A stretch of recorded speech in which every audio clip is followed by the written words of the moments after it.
আসসালামু আলাইকুম এভরিওয়ান। ১৬ বছর পর গল্পের ৭ নম্বর পর্ব। তো চলো বেশি কথা না বলে গল্প শুরু করা যাক। আমি হাসপাতালে ঢুকেই দেখি ভেতরের দিকে তাড়াতাড়ি হেঁটে যাচ্ছেন রউফ আঙ্কেল, অর্থাৎ আমার বোনের হবু শ্বশুর মশাই। ওনাকে দেখে আমি কিছুটা আড়ালে লুকিয়ে পড়ি। আমি বললাম, রাজন। রাজন বলল, জি স্যার। আমি বললাম, উনি এখানে কেন এসেছেন জানো কিছু? রাজন বলল, না স্যার, আমি তো আগে খেয়াল করিনি। আমি বললাম, আচ্ছা ঠিক আছে, কোনো ব্যাপার না, আমি দেখে নিচ্ছি, তুমি যাও। বলে রাজনকে এখান থেকে পাঠিয়ে দেই আর আমি ভেতরে ঢুকে যাই। আমি আঙ্কেলের পেছন পেছন যাই, গিয়ে দেখি উনি এখানকার বড় ডাক্তারের সাথে কি যেন বলছেন। তারপর এখান থেকে বেরিয়ে গেলেন আর আমি চলে গেলাম রাফসান চৌধুরীর কেবিনের সামনে। দরজার বাহির থেকে দেখি একজন মাঝবয়সী মহিলা কেবিনের মাঝে বেডের পাশে বসে আছে। আমার জানা মতে রাফসান বাংলাদেশে একা, ওর পরিবার আমেরিকায় থাকে। তাহলে এই মহিলা কে? যেই হোক, পরে জেনে নেব। পেছনে ঘুরে থাকায় মুখ দেখা যাচ্ছে না, এখন ভেতরে যাওয়া ঠিক হবে না। তাই একজন নার্সের হাতে কিছু টাকা দিয়ে বলি ওনাকে যেন কেবিন থেকে কিছুক্ষণের জন্য বাইরে যেতে বলে। আর আমি এই ফাঁকে ওর রুমে চলে যাই। কেবিনটায় ঢুকে ভালো করে দেখে নেই বেডে শুয়ে থাকা ছেলেটার দিকে। না, আগে কোনোদিন দেখেছি বলে মনে তো পড়ে না আমার। এই ছেলে দেশে এত বড় ক্রাইম চালাচ্ছে আর আমরা এত বছর কিছু করতে পারছি না?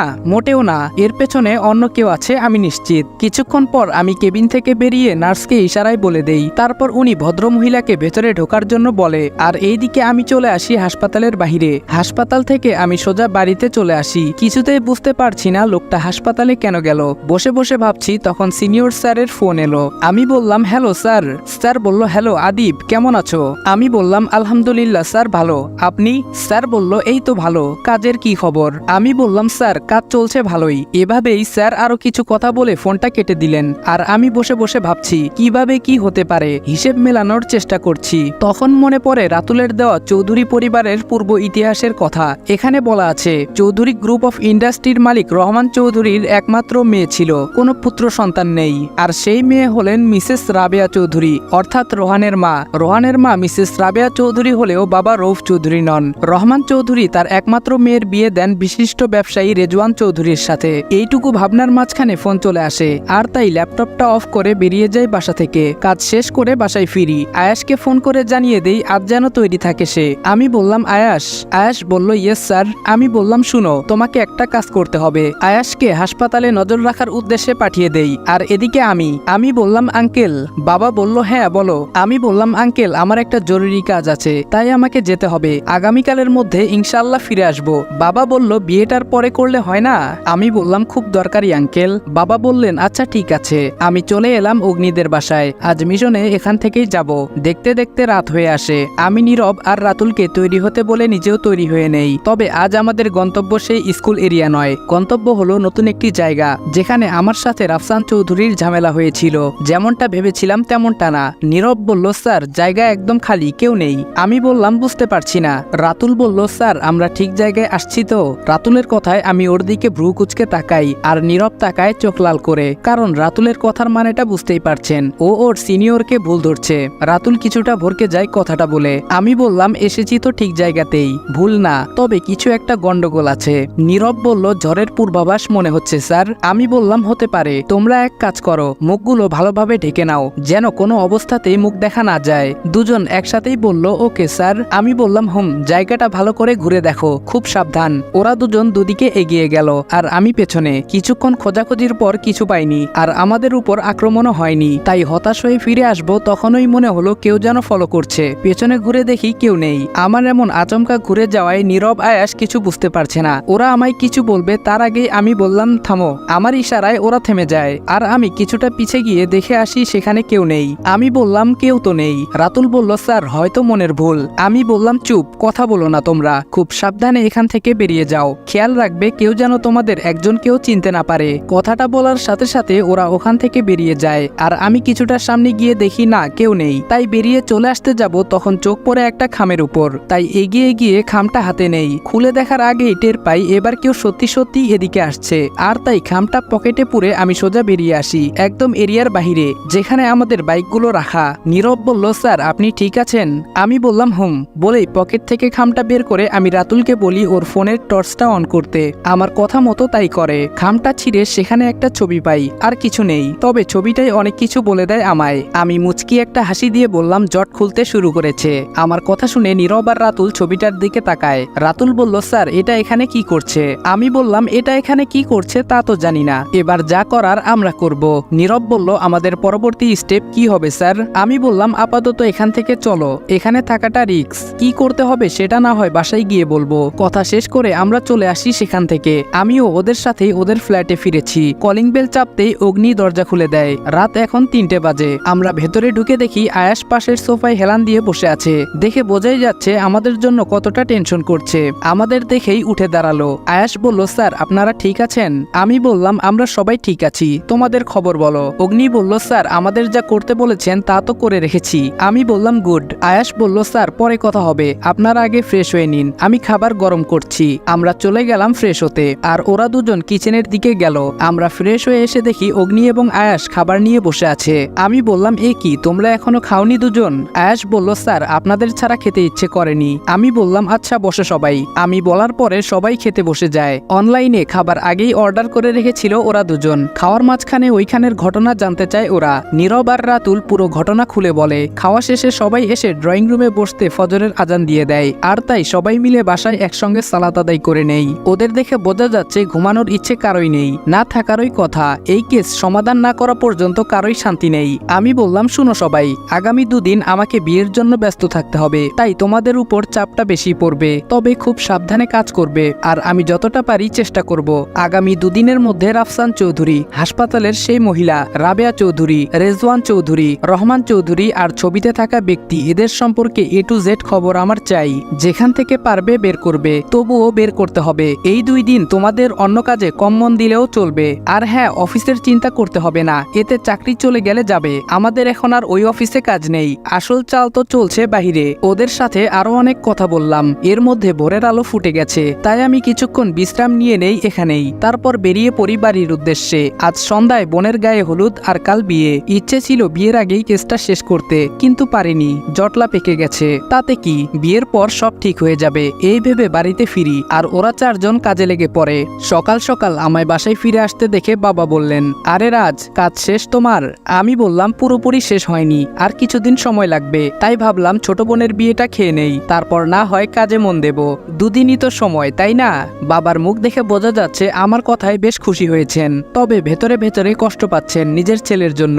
আর আমি হতবাগা, সব জেনেও কিছু বলতে পারছি না। বাবা বলল ঠিক বলেছ তুমি বাবা, আমাদের হাতে হাতে কিছু কাজ করে দিও। বুঝতেই তো পারছো এত বড় আয়োজন আমাদের একার পক্ষে সামলে ওঠা অনেক কষ্ট হয়ে যাচ্ছে, আর তার মধ্যে ব্যবসার কাজেও অনেক চাপ বেড়েছে। আমি বললাম চিন্তা করবেন না, আমি আছি তো, বলে বাবার হাত জোড়া নিজের হাতে মুষ্টিবদ্ধ করে নেই। আমার এমন কাণ্ডে অনেকেই অবাক হয়ে যায়, আর তাই আমি হাতটা ছেড়ে উপরের দিকে হাঁটা ধরি। সিঁড়ির কাছে গিয়ে থেমে যাই, কারণ পেছনে শুনতে পাই কয়েকজনের নতুন কণ্ঠ, আর তাই ঘুরে তাকাই দেখার উদ্দেশ্যে। বাবা বলল এতক্ষণে তোমাদের আসার সময় হলো? খালামণি বলল আর বলিয়েন না দুলা ভাই, ওর কাজের এত চাপ। আঙ্কেল বলল হ্যাঁ ভাইজান, কাজের অনেকটাই চাপ বেড়েছে, কি করব বলুন, সব তো আর ছেড়ে আসা যায় না। আমারও কি ইচ্ছে হয় না বলেন দেশে আসতে?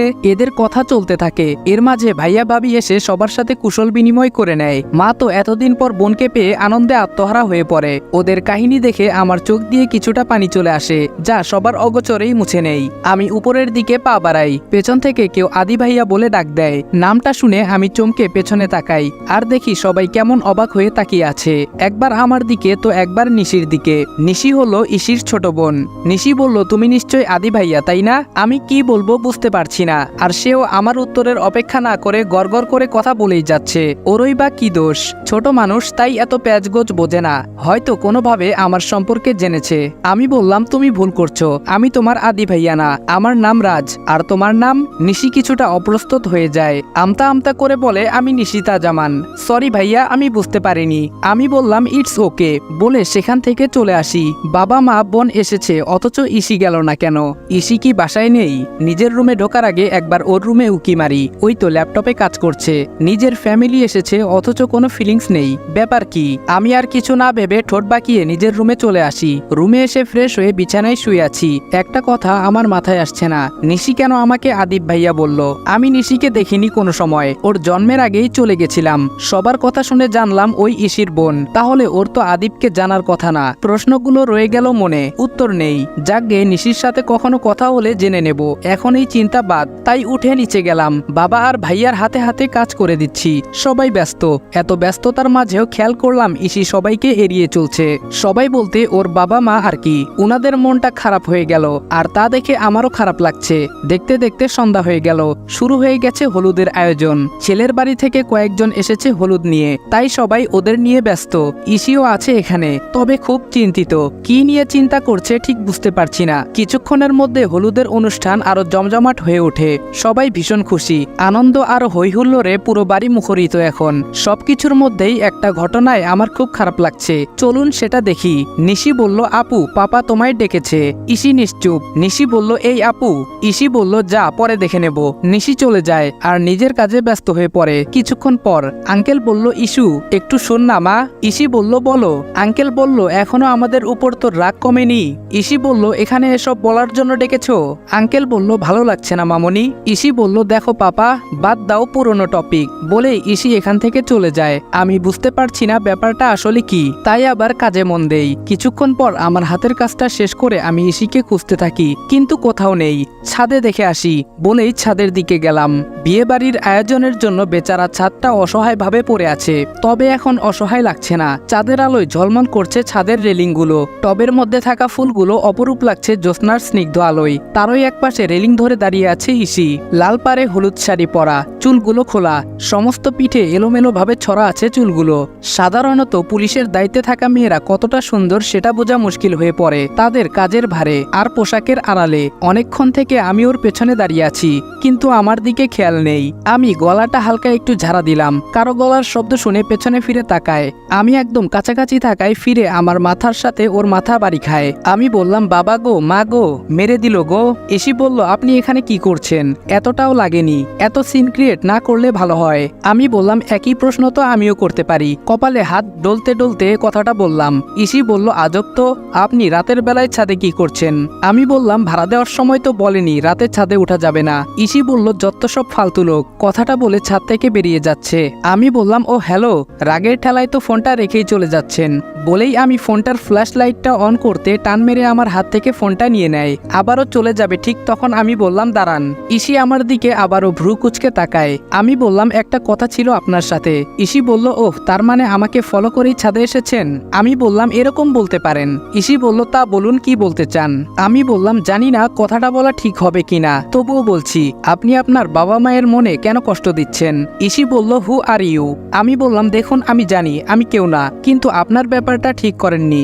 ইসি বলল, just shut up, don't cross your limit. যা বলেছেন বলেছেন, দ্বিতীয়বার যেন না শুনি। বলেই রাগে গটগট করতে করতে বেরিয়ে গেল, আর আমি বোকার মতো চেয়ে রইলাম। কিছুক্ষণ পর আমি নিজেও বেরিয়ে পড়ি। রাতটা পেরিয়ে যায়, অনেকেই ঘুমিয়েছে, তবে আমার ঘুম হয়নি, তাই জেগেই ছিলাম। ফজরের নামাজটা রুমে পড়ে নেই, তারপর একটু নিচে যাই। যে যেভাবে পারছে ঘুমাচ্ছে। ইসিও সোফায় ঘুমিয়ে আছে। সবার শোয়ার স্টাইল দেখে আমার মন খুলে হেসে গড়াগড়ি খেতে মন চাইছে, কিন্তু না, হাসা যাবে না। আমি বাহিরে বের হই, সঙ্গে সঙ্গে আমার ফোনটা বেজে ওঠে। এত সকালে আবার কে?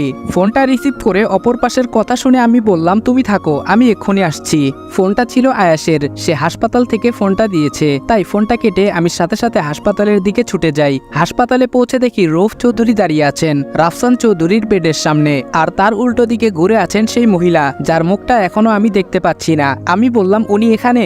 আয়াস বলল, হুম স্যার। আমি বললাম, কখন আসছেন? আয়াস বলল, উনার ঢুকার সাথে সাথেই আমি আপনাকে ফোন দিয়েছিলাম। আমি বললাম, শোনা তো যাচ্ছে না, কিছু কি বলেছে?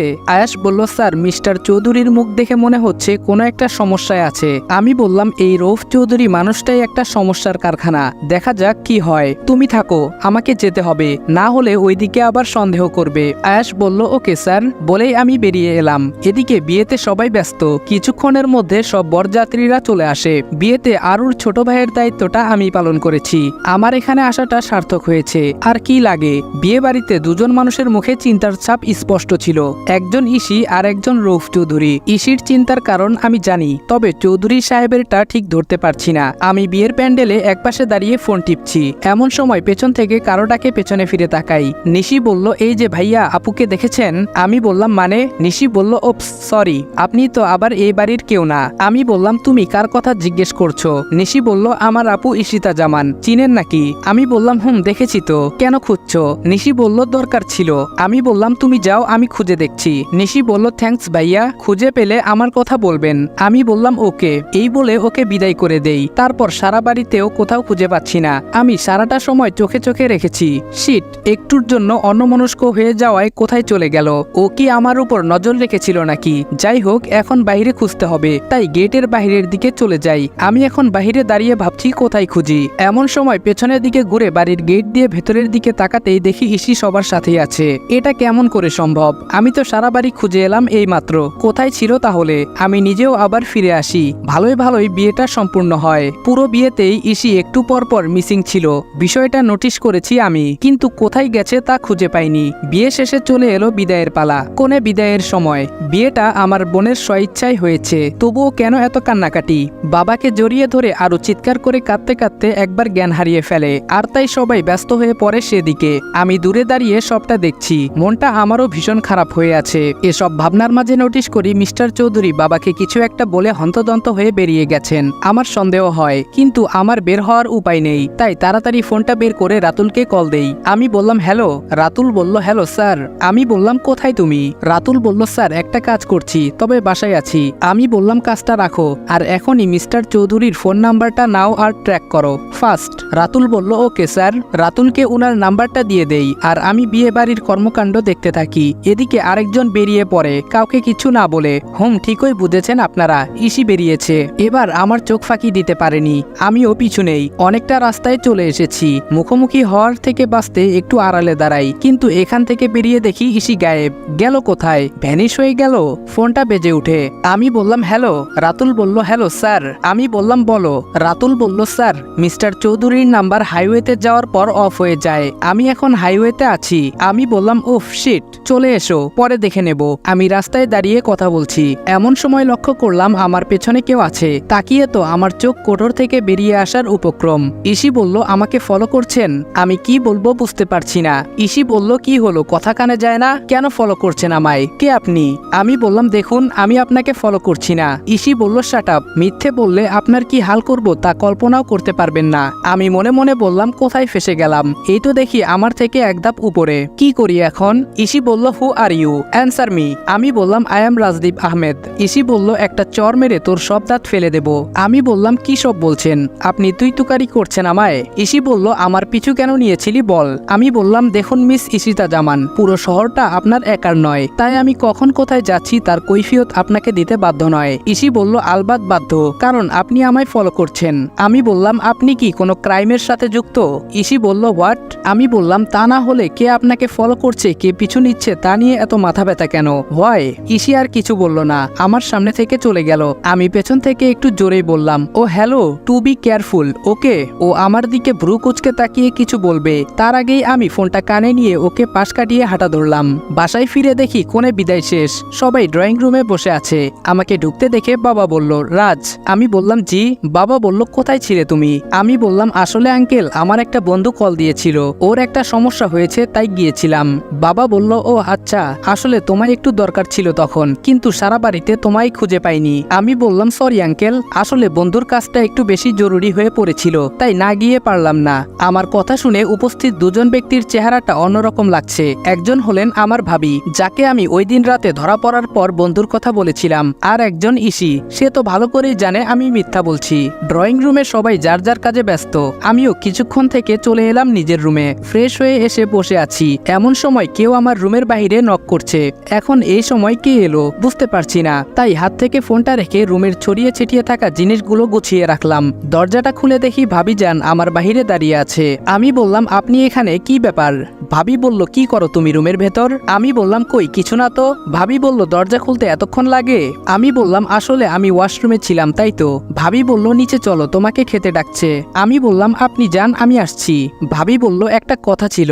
আমি বললাম জি বলুন। ভাবি বলল তোমার ওই বন্ধুটা যখন ঢাকা শহরে নতুন আর এত সমস্যায় পড়ে, তখন এক কাজ করো ওকে তুমি তোমার সাথেই রেখে দাও। আমি বললাম কোথায় রাখবো? আমি তো নিজেই অন্যের বাসায় থাকি। ভাবি বলল সমস্যা নেই, আমি বাবাকে বলবো। আর ছেলেটা এত সমস্যার মধ্যে থাকে যার জন্য রাত বিরেতে বিয়ে বাড়ি রেখে তুমি ছুটে যাও, এর থেকে ভালো সাথেই রাখো। আমি শুধু জোরপূর্বক হাসার চেষ্টা করলাম। ভাবি বলল আচ্ছা দেরি হয়ে যাচ্ছে নিচে এসো। আমি বললাম আসছি। কি করি এখন? ভাবি কি সন্দেহ করছে আমাকে? ধুর, ভাল লাগে না। এই ভাবি আবার কোনো পুলিশ টুলিশ কিনা আল্লাহ মালুম। আমি নিচে এসে দেখি খাবার টেবিলে সবাই আছে। আমিও একটা চেয়ার টেনে বসে পড়ি। সবাই খাওয়ায় ব্যস্ত। এমন সময় ভাবি বলে উঠল, বাবা, রাজ একটা আর্জি জানাতে চায়। আমি চোখ কুচকে ওনার দিকে তাকালে আমায় ইশারায় আশ্বস্ত করেন। বাবা বলল, কি বলো? চেয়ে দেখি সবাই আমার দিকে তাকিয়ে আছে।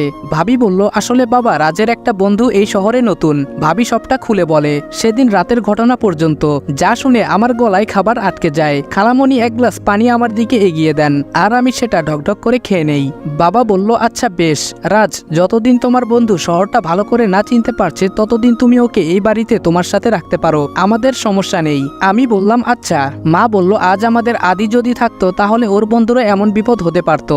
সমস্যা নেই বাবা, তুমি আনতে পারো। খাওয়া শেষ করে রুমে চলে আসি। আমি বুঝতে পারছি না বাড়ির সবাই এত চেঞ্জ হলো কি করে, আর তার থেকে বড় চিন্তা এখন বন্ধু কোথায় পাই। তারপর চট করে মাথায় আসে একজনের কথা। তারপর আমি তাকে ফোন করে সবটা বুঝিয়ে বলি, আর সে রাজি হয়ে যায়। লোকটাকে তা না হয় আগামীকাল বলবো, কেমন? এখন অনেক রাত, আমিও ঘুমাই, আপনারাও ঘুমিয়ে পড়ুন।